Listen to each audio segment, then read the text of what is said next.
Di nava sînorên navçeya dîrokiya Diyarbekirê Sûrê de ku baxên hewseleyên navdar jî li xwe digire, di sala 2016 de ji bo çêkirina baxên millet pêncî avahî hatin valakirin û paşê jî hatin rûxandin. Welatiyên ku ji bav û kalên xwe ve li wê derê dijiyan jî hînî dûrmayîna jiwarên xwe yên ku lê mezin bûne û bîranînên wan ên zaroktiyê lê ne nebûne.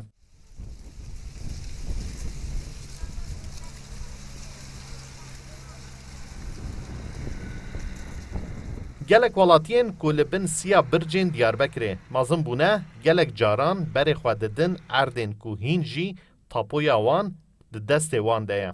Saîd Qiziler jî yek ji wan welatiyan e ku li vê derê çavên xwe li dinê vekiriye û dibêje bîranînên wî yên zaroktiyê li van deveranin û dema ku tê cihê lê hatiye dinê bêhna wî fireh dibe. Em van dara mezin bûme, yanî vê derê nebe jiyana me nabe. Hînê vê derê bûme, li vasa hewa min nayê. Vê derê em mezin bûne zaroketê me falan vê derê çûye. Li va mezin bûme. Vê derê em nayê yanî tiştê me eksîk e, tiştê me kêm e. Van dera wana mezin bûme, van dera geriya me, hevalê min, zarokatiyê min, xaniyê me li va bû. Yanî tê bîra me, herim ku derê dîsa tê bîra min dikşîne vira.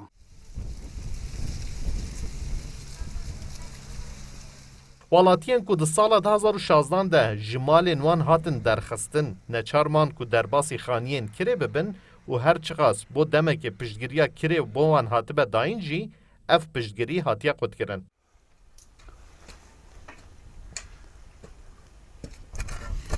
Ahmed Qizilerê ku nekariye hînî şart û mercên jiyana nû bibe, piraniya rojan bi malbata xwe re berê xwe dide cihê ku demekê hewşa xaniyê wî bû û li vê derê karên xwe yên jiyana rojane didomîne. Ahmed Qiziler dibêje ew bi zorê ji malên wan hatin derxistin û neçarê jiyanek ku qet nekaribin pesend bikin hatin kirin. û dide zanîn ku ew hîn jî baca zevî û baxên xwe bi awayeke rekûpêk didin. Onu her şey vera. Zor her şey vera. Evet hayvan mesela خودی دیگه بردی دیجیه خو. استولا 40 سال بگیره 40 سال. من بری مانم جیدا ورا بی بخشا می 25 سال میگرتی یا. 25 سال برام مایا. tam 40 ساله ya. دی خانه درگ مرن عینه. دی جار کی مرن خانه عینه. کاریم براقلو عینه. خلایه. انا دايره ناس كده يعني ورا عمري مرة 40 سال. عمري 40 سال وبري بوشي قلنا ابو. 40 سال برا او قمايه شدان ده عمر ذاك شو الزار ولا هرش ده زارك هرتي هرش ده ناي ورا عنا قش دي اتينا معلا قش دي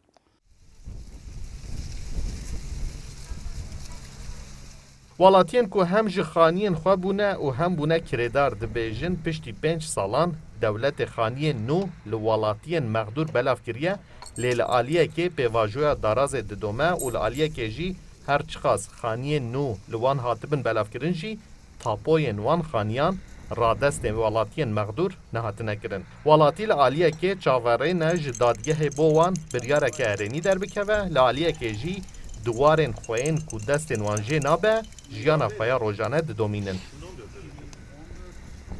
Mahir Yüksel, Kurdistan 24, Diyarbekir.